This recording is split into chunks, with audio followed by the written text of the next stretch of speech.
Welcome to another episode of OG55. I got SamChat in the house today. We're talking about the hunt for Ben Solo. We're also talking about some brand new Oswald the Lucky Rabbit animation and what it might mean for the parks. We're also talking about Fantastic Four. Is there even the slightest chance that this franchise might end up at Disneyland, more specifically Tomorrowland? SamChat in the house. Up next on OG55.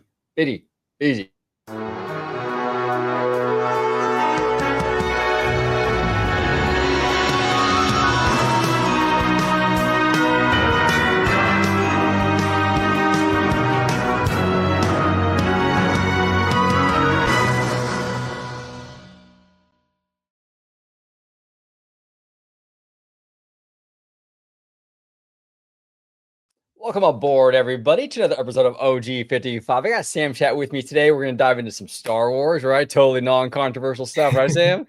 Yep, not controversial at all. No one ever gets mad about Star Wars, you know? We'll talk a little Ben Solo. We'll talk a little Oswald. Fantastic Four. Before we dive in, Sam, welcome back, man. How you doing? I'm doing pretty good. I'm wearing my Dodgers shirt today. I'm representing the West Coast, even though the Dodgers are kind of shitting the bed right now. At least at the time of this recording, they are. Oh, no. Yeah, I don't really follow sports, but I'm a big West Coast guy, so I'm rooting for them. Just as a Californian, you got to, you know what I'm saying? Yeah. But where can they find you, Sam, on social media? They can find me at SamChat Productions on Instagram and occasionally on X, formerly known as Twitter, at SamChat21. There he is, and I will be linking that information in the description down below. Let's talk a little Oswald. This is courtesy of the one and only, the amazing Mr. Drew, the Disney dude. He's been on the channel many times before. Really good guy. He's on top of this stuff. He says here, Disney Animation shared new Oswald the Lucky Rabbit animation in celebration of International Animation Day. So let's dive into the animation itself before we dive into the potential of Oswald coming to the Disney parks in a bigger way, right? We do know there is going to be an Oswald. I think it's a show with showrunner with Jon Favreau, I believe. Yeah, so that's kind of cool. Yeah. They were filming some of that. It's like a hybrid of live action and animation. They were filming some of that actually at Disneyland, which I think is really, really cool. So we're getting some new Oswald on that front. We also have some animation here from Disney Animation. I like this. I like this a lot. I really like the new look. It's very Oswaldy, but at the same time, it's a refreshed kind of Oswald. No more little shorts. You know what I'm saying? He's rocking full pants now. The eyes, the nose, it all looks a little different, but yet very Oswald. I really like it. Kind of reminds me a little bit of the Animaniacs, which I'll get into that in a second, because I think Disney can actually pull from that concept if they wanted to when it comes to this character. But what are your thoughts, Sam, on the look of Oswald, this particular animation? Are you feeling it or not so much? I mean, I really like how they did the 2D animation. I feel like it would have been very easy for them in this day and age to have done like the computer animation, like the 3D computer animation stuff. But I really like how they went with like a traditional 2D look. But like you said, it's also kind of has like a little more of a modern twist to it as well, in a good way. But yeah, I really dig this animation. Yeah, me too. You can't go wrong with Oswald, right? No, exactly. You're right, though. He is a G. He's an absolute G. You know what I'm saying? I love him. And I love how they leaned into that 1920s sort of gag stuff with like, like his body turns into like the bricks. And you see, like with this kind of stuff, right? He splits into half.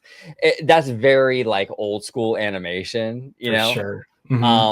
I like that, man. Like this part right here, another big time, like old school animation, like kind of technique, but really, really cool. I mean, look, Disney reacquired Oswald back, I think in like 2006. It's been like, I think like 20 years now ish since they've had him, and they haven't really done a whole lot with him. I mean, we had him in Epic Mickey. He was a big part of that video game. He was a big part of the California Adventure sort of $1 billion renovation back in 2012 with his big presence on Buena Vista Street. But really, outside of that, they haven't really utilized him. So we're getting a Jon Favreau show. We got some new animation here. Like, do you think this is the start of some bigger things for this lucky little rabbit? Yeah, I really hope so.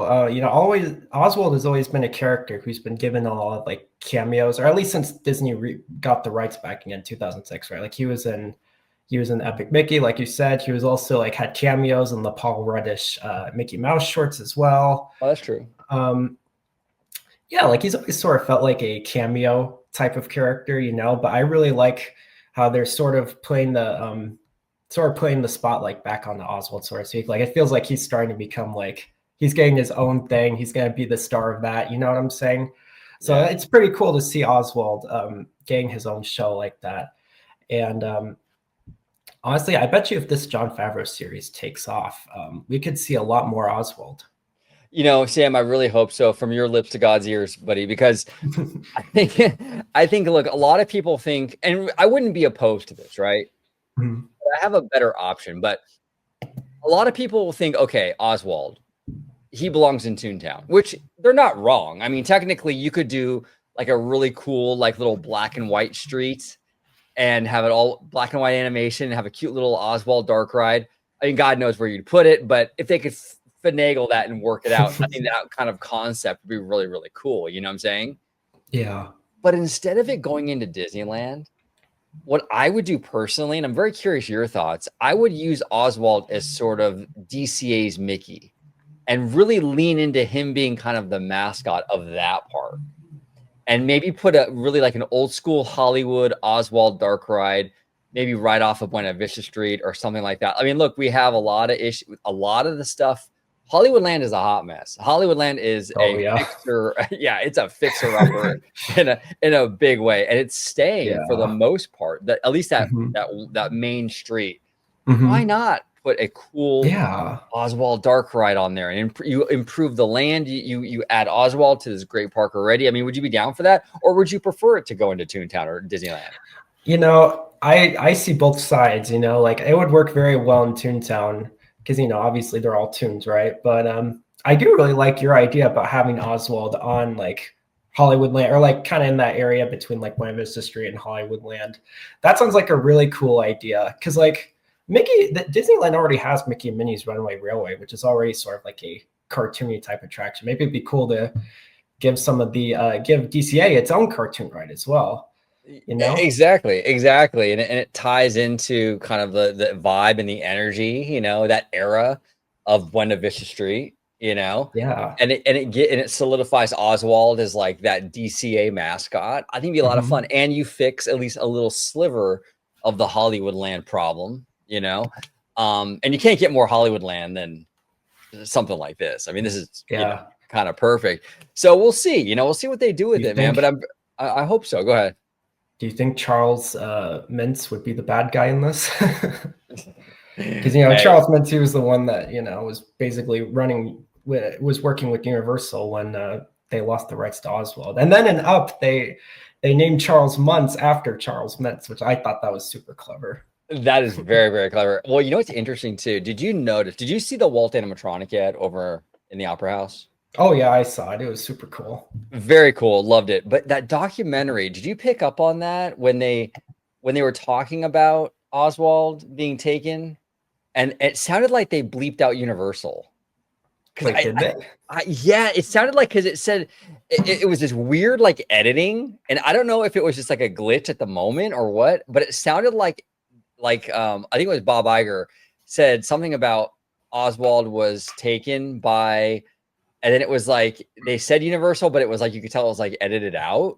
Next time you That's watch it, so funny. check it I out. did not I did not notice that, but that's interesting. Yeah, because I turned to George and I was like, did they cut the word Universal out? And I'm kind of wondering if like maybe it was in there originally, and then maybe like Universal's like, nah, or maybe Disney felt it was kind of tacky or something. I don't know. Yeah. But check it out. Maybe I'm tripping, or people at home. I mean, if you've noticed that too, I mean, I thought that was kind of weird. But we'll see what happens. But I That's think interesting. yeah, it was interesting. I'm very curious if other people have picked up on that. But like, I think you're right though, Sam. I think that when this Jon Favreau series drops, we'll kind of get an idea as to the direction of Oswald. If this thing is a massive hit, dude, Yeah. I think it's off to the races, and we can definitely have something in maybe more stuff in the parks. Now, what do you think would be a great direction for Oswald? Now, the reason why I brought Animaniacs up initially in this conversation is I like that direction for this particular character because he kind of has a very similar kind of backstory to Yakko, Wacko, and Dot, the Animaniacs, where the Animaniacs were locked away in that Warner Brothers tower for all those years, and they came out, right? Right. Oswald was like symbolically locked up. He was away from Disney, locked up at Universal jail for all those years, you know, and now he's back. You know what I'm saying? And he's kind of like this character, very much like Wacko, Yakko, and Dot. That's very trapped in that era. He was never able to evolve because he was stuck in that era and never came out. So do you think that like anything like Oswald, like maybe the Jon Favreau series, I don't really know the backstory or the plot for that. I haven't really heard anything, but do you think they should kind of maybe lean into that a little bit in that Animaniacs vibe, or do you think they should go in a different direction? That might be pretty cool, actually, to have like this fun story where, oh, well, Oswald was missing all these years because he was trapped. You know, something like that might be kind of funny. Yeah. Yeah, I think that'd be kind of cool. Yeah, I wouldn't mind that. I wouldn't mind that. I'm very, very curious how that whole show turns out. I really like Jon Favreau. I think he's a brilliant dude. Yeah. Didn't love the Lion King live action, but everyone has a bad day at the office. I'm not going to fault him for that. You know, we've all had our bad days. Overall, though, I think Favreau's a brilliant dude. He's the grandpappy of the MCU. You know. Yep, basically, right. Him and Kevin Feige both started the MCU together. Exactly. Also, I think it's just pretty cool that, like, just in general, like Kevin Feige and Jon Favreau are big Disney fans. I just think that's pretty cool. Dude, I love that, man. I love that. When it was a Walt Disney Archive special on Disney Plus, and Feige's talking about like Mary Poppins and how he loves animatronics and stuff. I'm like, this is cool, man. Like the Marvel guy is a big Disney nerd, you know? Yeah. And like, not to jump, I'm like, not to jump the gun, but like it was super cool in Fantastic Four how they had the People Mover song. They incorporated that in the movie. I thought that was really cool. That's amazing. And that tells you, and that's actually you are the segue king, Sam. You are the segue king. I love that. Perfect segue. Oh, that was smooth like butter, baby. That was perfect. Because we're gonna talk Fantastic Four. And it seems like, because I didn't see the movie, but I've heard that. Theme Park Wizard told me about the People Mover song and all that stuff. The aesthetics of that movie was very 1960s Tomorrowland.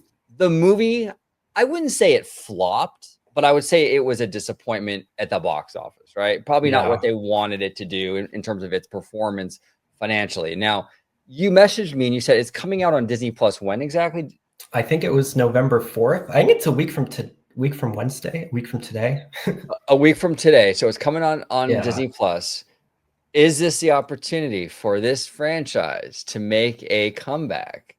Because if it goes on Disney Plus and it does like what Encanto did, because remember Encanto, now that was a pandemic era movie, so I understand that, but like Encanto though didn't really do great in theaters, but then it came out on Disney Plus and became a massive hit.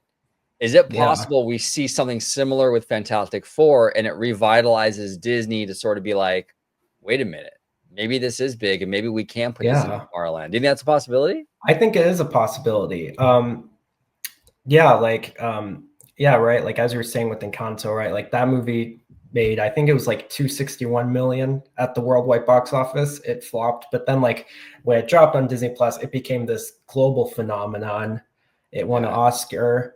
It was like, it became pretty big, right? And actually, the Fantastic Four movies, so like all four movies together, the 2005, 2007, 2015, 2025, all those movies I think have grossed 1.3 billion worldwide at the box office. And that's not like adjusting for inflation, but like, it's like, it sounds like this franchise is in a better spot than Encanto was before it dropped onto Disney Plus. You know, a lot of people are still very familiar with the Fantastic Four characters, but I know. I think there is a very, really real.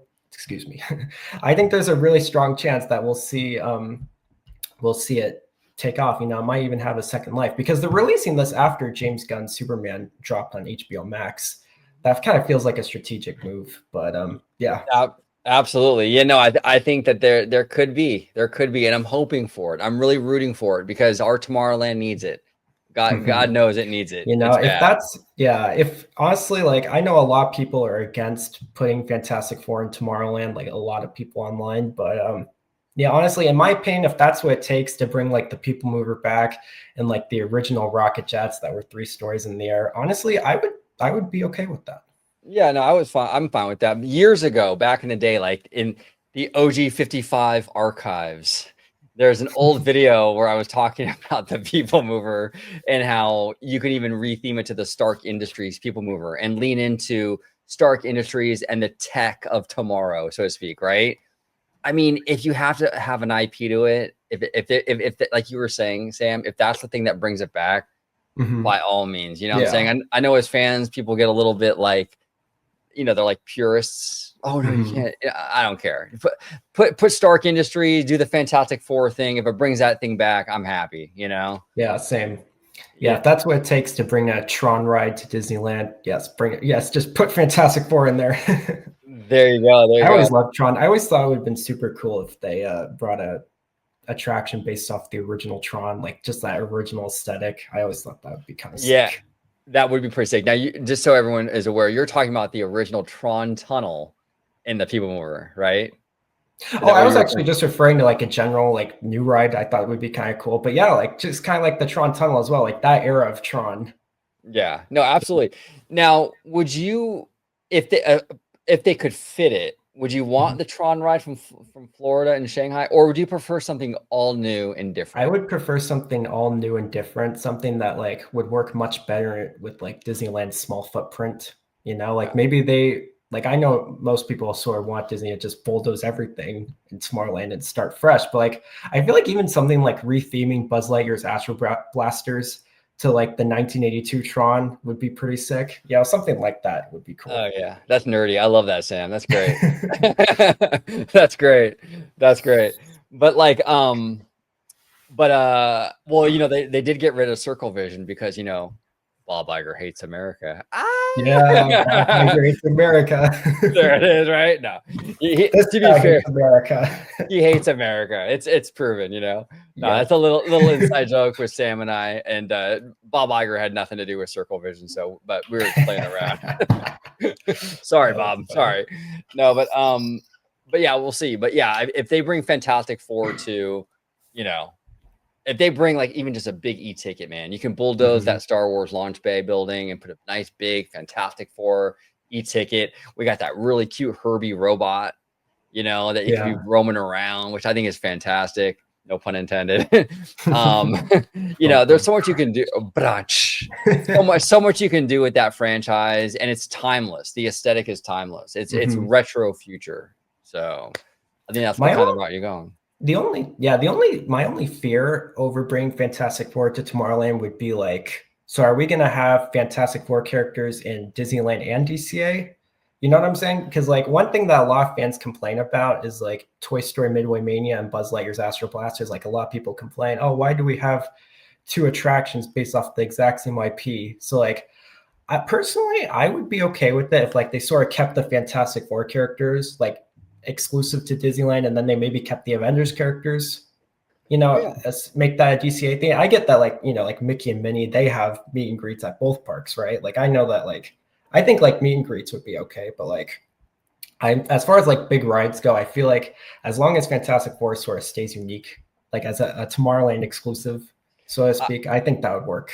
No, I agree with you. And I think that I'm not super particular when it comes to that kind of thing. Like, oh, well, Marvel as a brand can only be at DCA.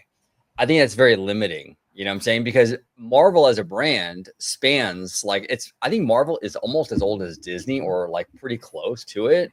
And they have thousands of characters that you can tap into. Yeah. And it's all kinds of different characters. You have stuff like the Guardians of the Galaxy and Black Panther and, you know, like Thor and Captain America. I mean, there's so much, and they're all different, and they all touch upon different things. Why limit yourself creatively and be like, nope, it has to go in DCA only? It's like, why? You know, Fantastic Four is a great franchise. Yeah, it's Marvel, but it works better in Tomorrowland. So it works. We'll do that, you know. And there are some franchises that work better in DCA. Cool. Like Guardians is definitely a DCA kind of franchise. You know, it's a little edgy, right? Yeah. So it works over there. So I think as long as it's Marvel, but you just kind of put it where it belongs, I'm totally cool with that, you know? Yeah, for sure. And like you touched upon too, they've done it before. I mean, Toy Story, we have Midway Mania at DCA, but we have Astro Blasters over at Disneyland. So they've done the same franchises in both, or same studio, whatever. But yeah, we'll see what happens. We'll see. But what do you think, Sam, in terms of like a Tomorrowland though? I mean, do you think that's even like on the radar right now with them, or? Well, I think a big factor is just how Fantastic Four does on Disney Plus. I think that's a huge factor. Yeah, like the thing that's always been kind of difficult about Tomorrowland is it's always been hard. Disney has, for decades, Disney has struggled with finding a good IP to use in Tomorrowland, right? Like, from my understanding, and this could be complete like BS, but from my understanding, in like 2001, like executives wanted to retheme Space Mountain to Stitch Mountain. I could have sworn I read that somewhere, but like, and like I feel like, and like even with Lightyear in 2022, they really wanted to retheme Space Mountain to Lightyear Mountain, or at least that's what the rumor was. That never happened. I feel like for the longest time, Disney has really struggled to find an IP that like makes a lot of money at the box office that they could use to sort of reimagine Tomorrowland. So, and like even Tron 3 hasn't been performing amazingly well at the box office, which pains my heart because I love Tron. I saw Tron 3 in IMAX. That was an amazing experience. Did you like it? Do you like that movie? Oh, I loved it. It was great. Okay, cool. I haven't seen it yet, but I mean, visually, it looked amazing. Visually, the music, and in IMAX, it was perfect.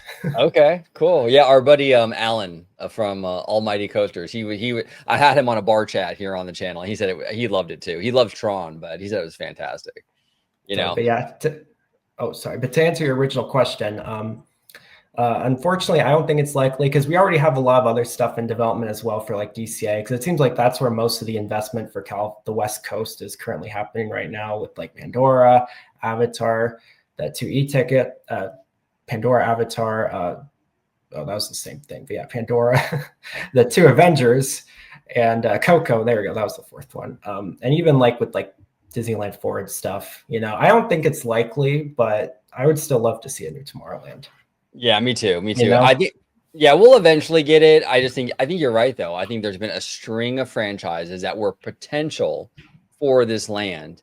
I mean, you can go back, like you were saying. I mean, Lightyear, Strange World, Elio, Fantastic Four, the new Tron movie. Like, how many franchises have we had that could have been potential for this land that just didn't perform? So it's just like, it's rough. But Fantastic Four is so perfect that even though it's not doing banger numbers, man, I want that in there so bad. I mean, it's just so perfect. You know what I'm saying? It really, really is. And Tron would be cool too if they could do something different than the light cycle run. I agree. I don't really want to see the light cycle run come to California. I think it's cool in Florida. I didn't get to ride the Florida light cycle because the line was too long, and then it kept breaking down when I went to Florida a few months back. But yeah, I'm sorry. No, I don't think it would work in California. Yeah, our good friend Bricky, shout out to Bricky, man. He's a really good dude. But he was saying he did a video recently where it's like, in order to fit that thing, you would have to bulldoze like all of Autopia. It would basically stretch all the way from like Tomorrowland all the way to like damn near Small World. Yeah. And you would see that canopy from like the Matterhorn and Small World. It's like, would you really want that kind of aesthetic and that light pollution kind of bleeding in to these other areas? It's a cool ride, but we have a smaller park, and it just wouldn't. I don't know. Yeah, it wouldn't work here. Because Disneyland has a very different scale than Walt Disney World does. Disneyland scale is very fragile, so they have to. So I don't think it would work because that thing's gigantic. Yeah, I think it's huge. It's huge. So yeah, I would agree with you, Sam. I think that we can leave it over there, but we can build ourselves maybe like a cool little Tron indoor thing or something. You know, that would be sick. That would be sick. But let's pivot now, dude. I mean, let's have a totally non-controversial topic. like Star Wars and Ben Solo. Hell yeah. There we go. This is courtesy of IGN.com. Steven Soderbergh says Kathleen Kennedy told him Disney had never turned down a completed Lucasfilm script before Star Wars: The Hunt for Ben Solo. This is wild to me. The discovery of the unrealized Hunt for Ben Solo film has really shaken up Star Wars fans over the last week. And recently, Steven Soderbergh, the brains behind the project, revealed that the decision not to greenlight the completed Lucasfilm script for the film was a first for Disney. So basically what he's saying is like, Lucasfilm has never done that or had that situation where there was a completed script that they rejected, right? So it says here, days prior, the filmmaker posted on the platform to note he was not happy about having to keep the project under wraps for so long, even though it didn't come to pass anyway. Quote, for the record, I did not enjoy lying about the existence of the Hunt for Ben Solo, but it really did need to remain a secret until now, he wrote. So here's my take on this, Sam. Here's my kind of overall take on this. And this might be an unpopular opinion because, I mean, the sequel trilogy right now is not exactly like, you know, people, it's a very divisive thing still. You know what I'm saying? I liked all three movies. I liked all three movies individually. I didn't like them as a through line story, if that makes sense. Yeah. Each movie as itself was entertaining, but they didn't work as a trilogy. Okay, I agree. Right. And then the sequel trilogy overall, I feel wasn't a huge success, even though money wise it was. But in terms of reception and even like culturally, it didn't really do much. Right. I think Mandalorian was more successful overall in almost every metric. But here's the thing. In order to, because they're not going to retcon the sequel trilogy. Okay. I know people want that or they think they're not going to do that. Right. You have to make do with what you got. So what we got are those three movies. Now, what did George Lucas do when the prequels were not well received? He did other ancillary material like the Clone Wars show, and that kind of put some meat on the bones of that prequel era. And people actually started to fall in love with that era because of what the Clone Wars added to the prequels. And the prequels really sort of changed the taste in fans' mouth. The Clone Wars really changed the taste in fans' mouth for the prequels, you know, because of that, right? Because it kind of changed the perspective.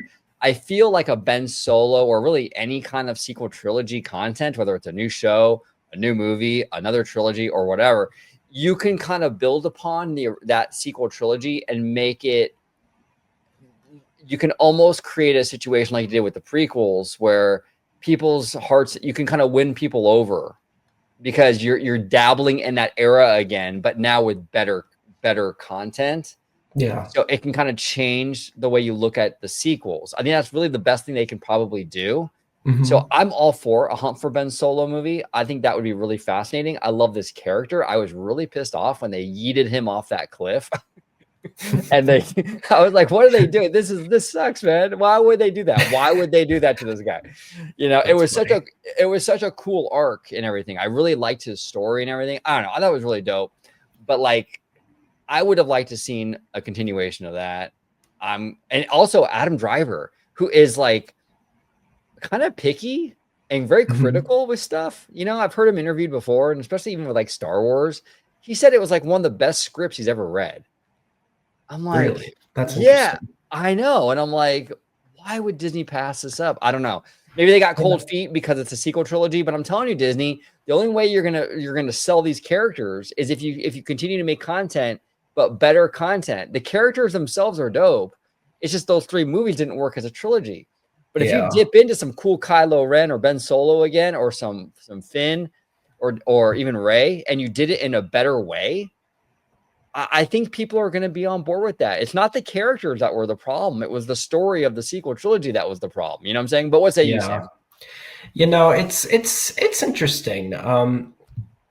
You know, I agree with you. Like, I think, because like, as you were saying, right, with Clone Wars, right, like the prequels were not received that well at all. Revenge of the Sith was received well, but overall, for the most part, the prequels weren't received that well at all. But then once they did the Clone Wars and they added more weight to that era, you know, that era became much more, that era started to receive a lot of, support. People started liking that era of Star Wars. And I really think that they could do the same for the sequel trilogy if they gave it like a good movie. Like, we're not talking like a home run kind of movie. We're talking like a grand slam, Yeah. Like, it would have to be a really good movie after like all the bad reception that the sequel trilogy received. But hey, look, it sounds like the script was pretty good, right? Because as you were saying, Adam Driver says he really liked it, and even Lucasfilm, they really liked it. It sounds like the main reason why they canceled it, I think like the divisiveness, as you said, was probably a factor. But from my understanding, and I can't remember where I read this, but like from my understanding, another factor too is like they thought it was weird for Ben Solo to come back to life. But that's bruh. I mean, yeah, that was weird to me. I heard that too, Sam. And that was a weird kind of justification because Star Wars, they act like Star Wars is above that. Star Wars has notoriously done that. Like, didn't Darth Maul Darth Maul got cut in half. He got cut in half and came back with spider legs, So it's like, yeah, exactly. They all come back. It's like, but this time we can't bring them back, right? Oh no, no, that's not gonna work. That's not gonna work. We can't bring them back, right? We can't do that. That's so unrealistic. Yeah, I do think. Oh, go ahead. Sorry. No, go ahead. I'm sorry.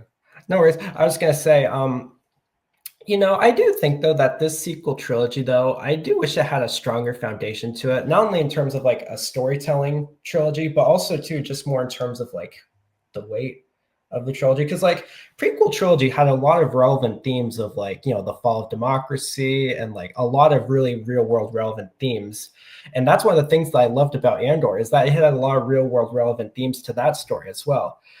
The sequel trilogy, like I agree with you, like the 3 movies themselves were good, but like they didn't really have a lot of weight to them, as I like to say. Like, it didn't have a lot of relevant themes to them, in my opinion.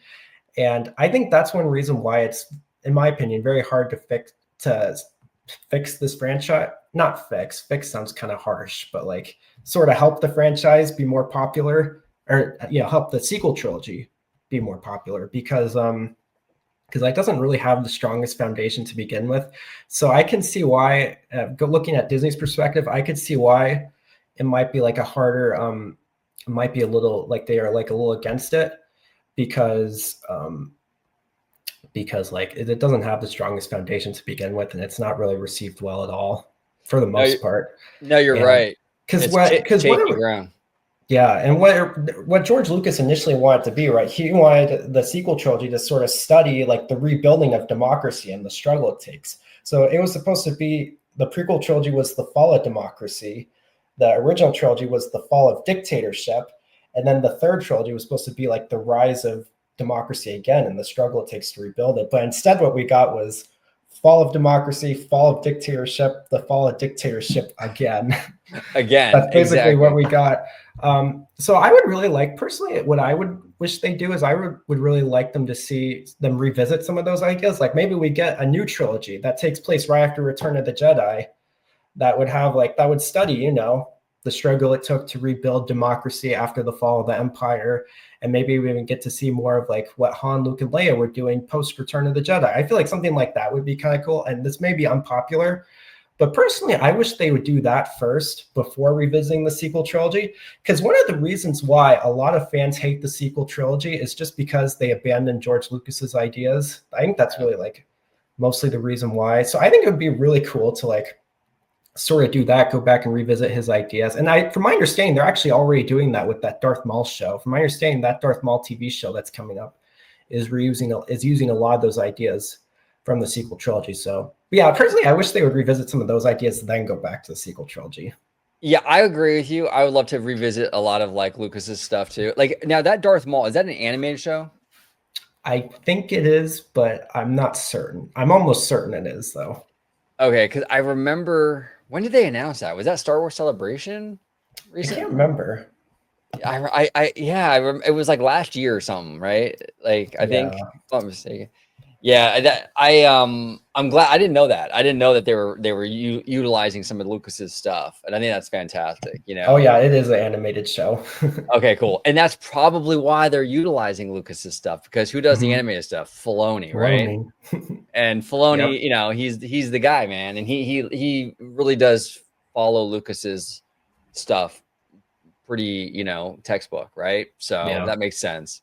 So yeah, it's Yeah. interesting. You It know, is interesting. I we'll just see hope, what, like I said, I just hope if they do make this movie, and it sounds like it is a pretty good story, but like I really hope this is like a home run kind of story, you know, like it's a story that's just like Rogue One and Andor. It made fans really go, "Oh, I love Star Wars," you know. I really hope if they revisit the sequel trilogy, they really bring us a movie that's sort of really gonna, you know, tell a great story, maybe evoke some emotion, get some emotional moments out of the audience. You know, I just really hope if they really revisit that era, it's gonna be like a good story, you know, yeah, 100%. Now I was because it watching. needs it. No, absolutely, absolutely, I agree. And then I was watching Christian Harloff the other day, and he was saying how the whole Ben Solo thing, his concern for that, or one of the concerns for that, was the same people who messed up the sequel trilogy would be doing this one, basically. Like same management team, basically, right? Do you Yeah. share that concern? Like, do you kind of wish that if they were going to do this movie, maybe wait until we get like new people running it and fresh Yeah, well, eyes? Dave Filoni is now chief creative officer of Lucasfilm. When the sequel trilogy was made, he was not. It's So, true.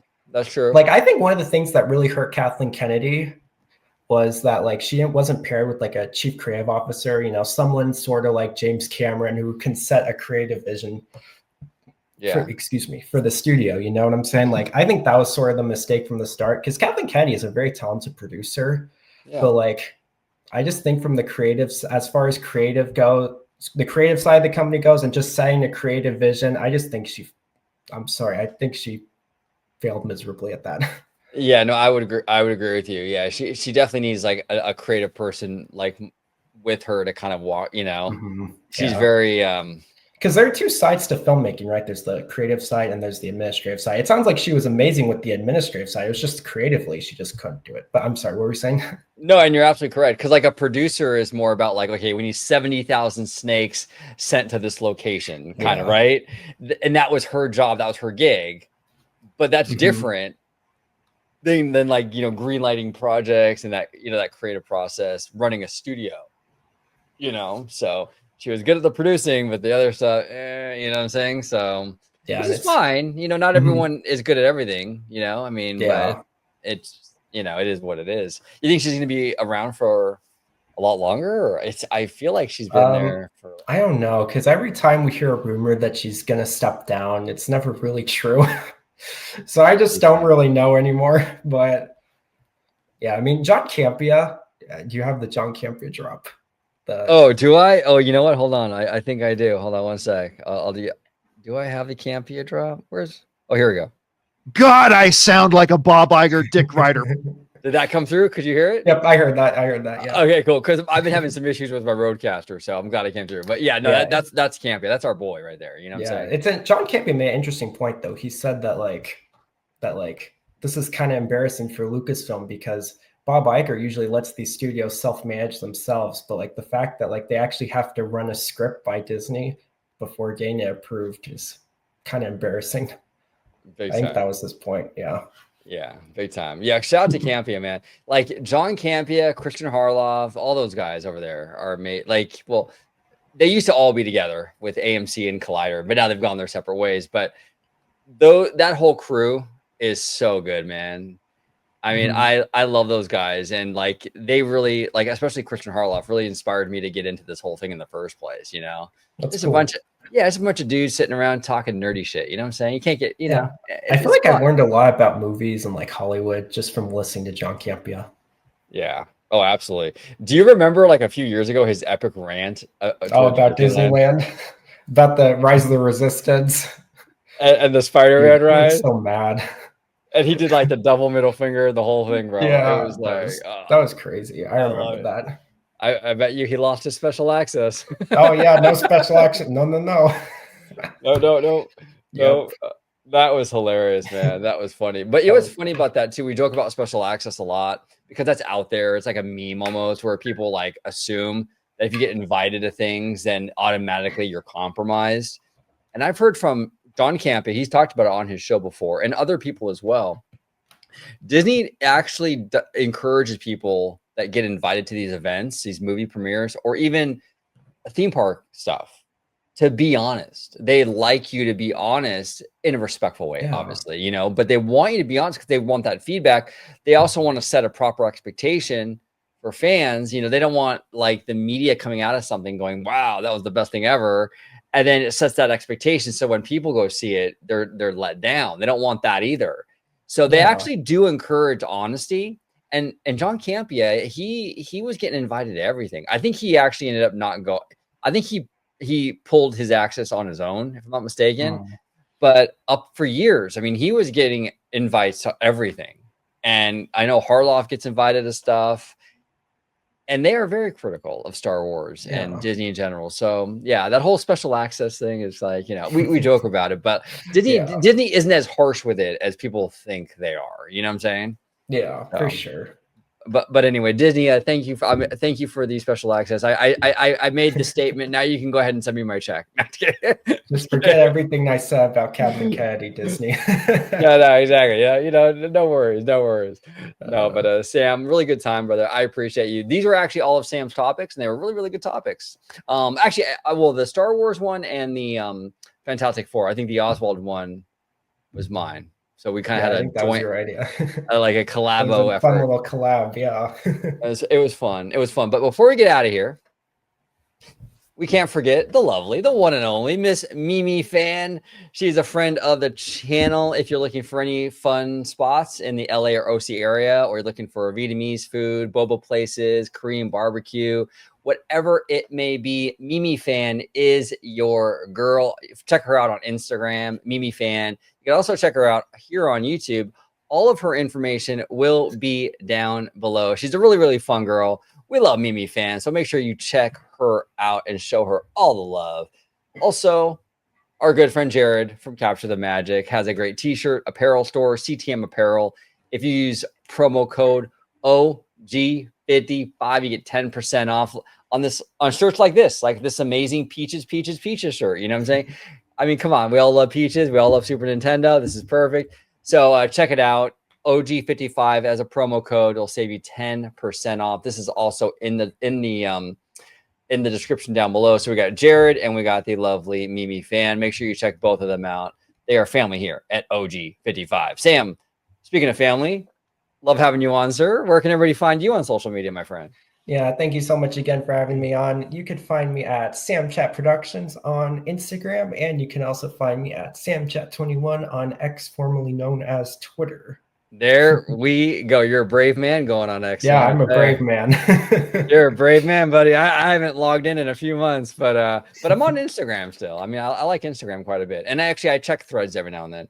But Sam, I want to thank you. It's always good to have you on. We'll have you on again very, very soon, and we'll talk some more shop. Sounds good. Yeah, absolutely. Actually, have I ever had you on a live show before? I don't think we've done live. I don't think I've ever been on a live show before.